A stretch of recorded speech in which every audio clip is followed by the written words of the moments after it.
Hey guys, what's up and welcome back to my channel. Quick note before we get into all of this video.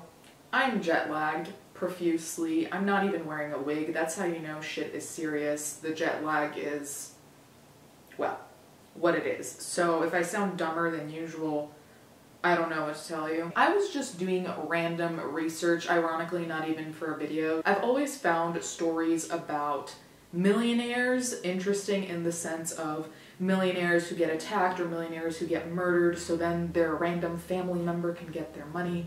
All of that I find super interesting. So I was looking into that and I found this article. So the article was written recently, June 30th, 2023, but the story is from years ago, just to be clear. OC millionaire, medical innovator, fatal victim of his girlfriend and her secret lover. The number of gunshots indicated a lot of emotion and a personal motive behind the slaying, according to investigators. So one of the reasons why I find occurrences like this fascinating is because they sound stranger than fiction to me. They really do sound so much like a movie that I can't actually believe there are human beings who do these things, which again is dumb on my part because I've been talking about crime here on the internet for a long enough time where you really think I shouldn't be surprised by anything anymore. On December 15th, 94, the Newport Beach Police Department in California responded to a garbled report of shots being fired in the coastal enclave of Balboa Cove. Officers were met by the caller, Kevin McLaughlin, whose speech impediment due to an earlier traffic accident had made it difficult to understand what had happened. Kevin identified the victim as his father, William Bill McLaughlin, 55, who had been shot several times according to the Real Murders of Orange County. While investigators couldn't find any footprints in the bloody crime scene, 6 9mm bullet casings were spread across the kitchen floor and nothing appeared to be stolen. The number of gunshots indicated a lot of emotion and personal motive behind the slaying, said David Byington, a retired investigator with the Newport Beach Sheriff's Office. Kevin lived with his father as he recovered from the traumatic car accident, but told investigators that he'd gone upstairs to his room after he and his dad had dinner. When he heard the shots, he ran downstairs, found his father, and called 911. In my experience, and I could be wrong, what I end up seeing is that either it's a very clean-cut murder in the sense of like there's one bullet, there's no evidence, you know, like it's very thought out.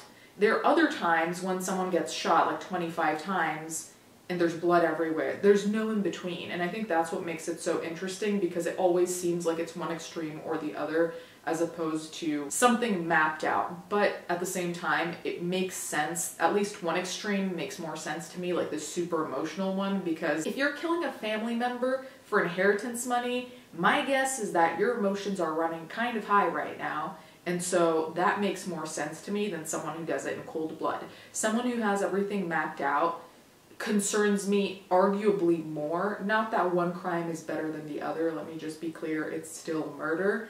But one of them feels more human and the other one feels a little bit robotic and scary. So, who is William McLaughlin? Detectives learned that Bill had come from humble Illinois roots, served in the military, and earned his bachelor's degree and an MBA. He went on to invent a device that separated blood and plasma, making him a millionaire. At the time of his death, Bill had amassed a $55 million fortune.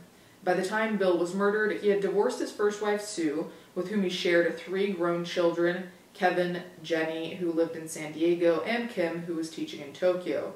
He was also known to be a loving dad, with friend Ken Baumgardner telling producers that the children were the hallmarks of his married life. He'd do anything for them. But there were family conflicts following his accident.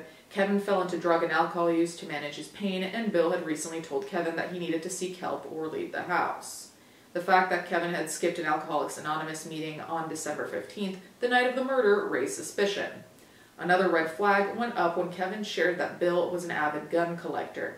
In Bill's gun safe, investigators found a 9mm semi-automatic handgun, prompting crime scene investigators to conduct a gunshot residue test on Kevin's hands. As the crime scene was processed, Bill's fiancée, Nanette Johnston, pulled into the driveway, having gone shopping and attended her son's soccer game earlier in the day. Her ex-husband, identified as Kevin, confirmed Nanette was at the soccer match, while store recipes and merchandise confirmed that she'd been at the shopping mall. Nanette told police that she and her 2 young children lived with Bill, who had recently proposed to her after 2 years of dating, but the kids were staying with their father that evening. Claiming that she was fearful for her own safety, Nanette was escorted to Bill's other residence.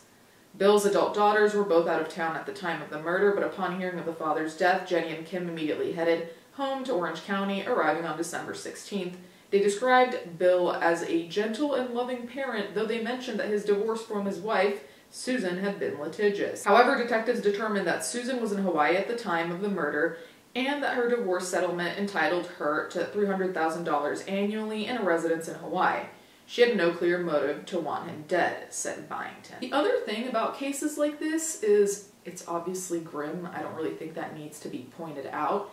But I will say it always is alarming to me the fact that you have to sit with the cops and basically convince them you didn't kill your father, whatever relative. The sole concept of that to me seems traumatizing because you have the trauma of losing your parent, relative, whatever, and then you have the trauma, in my opinion, and I could be wrong, maybe it doesn't qualify as trauma, maybe there's some other term, but you do have the trauma of having to be like, hey, by the way, didn't kill this person that I really loved and cared about. Cops might believe you immediately, but at the same time, they might not, and you might have to continue justifying that. At this point, the gunshot residue test showed that Kevin had no residue on his hands. He was cleared as a suspect. Detectives widened their investigation and looked into Bill's business colleagues. In business, detectives learned that Bill took a take-no-prisoners stance and named himself as the single patent owner of the blood plasma device, which he had devised with another man, identified only as Hal, according to Byington. Hal had recently sued, seeking for a fair share of the royalties from the device, but lost the multi-million-dollar lawsuit against Bill shortly before the murder. According to Bill's brother, Patrick, Bill felt that his life might be in danger because Hal had been ordered to pay about $9 million as part of the judgment. But after a thorough investigation, Bill's former business partner was found to have an airtight alibi and was cleared as a suspect. Focus on the investigation turns to Nanette Johnston. A search of Bill's home shifted the focus from investigation.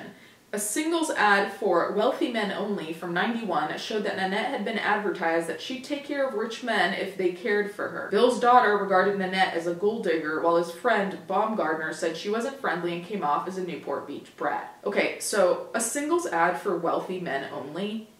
This is a way of saying sugar baby without saying sugar baby, right? That confused me for a second. And listen, if you want to be a sugar baby, if you're transparent about it, it's really none of my business what you decide to do. But you have to be transparent about it, and I feel like that's where things turn into a problem when you act like you're in love or something. And Nanette had a pretty good expense account. She had a lot to gain by the relationship, Baumgartner added. On December 20th, police began covertly surveilling Nanette at the beach house. A week after Bill's death, they observed her passionately kissing another man, later identified as Eric Naposki, a former NFL linebacker. Detectives learned that Naposki had an outstanding traffic warrant. He was arrested for the warrant and questioned at the Newport Beach Police Department, where he told investigators that he believed Bill and Nanette shared platonic business partnership and that he allowed them to stay at his home. But Naposki had no solid alibi for the night Bill was murdered.